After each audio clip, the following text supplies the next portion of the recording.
Hi guys, we started off in this exercise with brown paper. We ended up putting one first layer was white acrylic paint. Right, and then we used some crayons, made circles.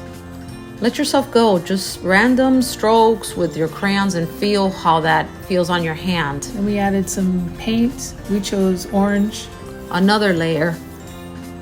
And Then so here we ripped up paper. How fun is that? We ripped up paper like little kids and just randomly glued it down. And another thing we're doing is we're switching places so that we don't get stuck. We're using our left hand, then we use our right hand, then we go back and forth. You'll see that we go back to each other's place because you gotta let go. You gotta adjust. Every time something in your life goes south, you wanna be able to go north if you have to. Right. So what are we doing here? So here we're using crayons to just add shadows and dimension, and then we're scrubbing the crayons to blend them. And what I liked about this is that we said fast, fast, fast. We can't think too much. Switch places. Let's do circles now. Let's add another layer, and don't be afraid to cover it up. It's paint. Yes, and I love the layers. And it was hard for me sometimes to switch because I got so involved in my side of the Well, this is paper. what we're adding tape here. We're adding blue tape, and then we're lifting to see what effect we got when we lifted it. Part of the paper lifted, part of the paper didn't. Right. And then your suggestion was, let's leave it on there and let's paint over it. And we thought that was interesting. Later, yeah, and we added more paint, another layer. We're going for multiple layers here, and then too much paint, we dab it off. Different methods of taking the paint off. It's a matter of letting go and trusting the process, and there's no mistakes when you're doing something like this. So again, now we're adding more crayon.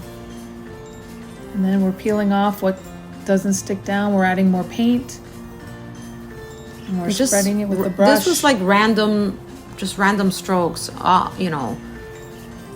just more paper. Just keep on layering until you start getting in a flow. See, it's all about getting started, like anything in life. At the beginning, it's a little scary, right, to paint something and then cover it with paint and then paint something and then glue something on it, and just let it happen.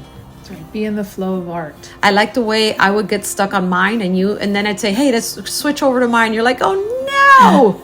But it's good. It's very, very therapeutic. I mean, what a great way to spend an afternoon, just letting go.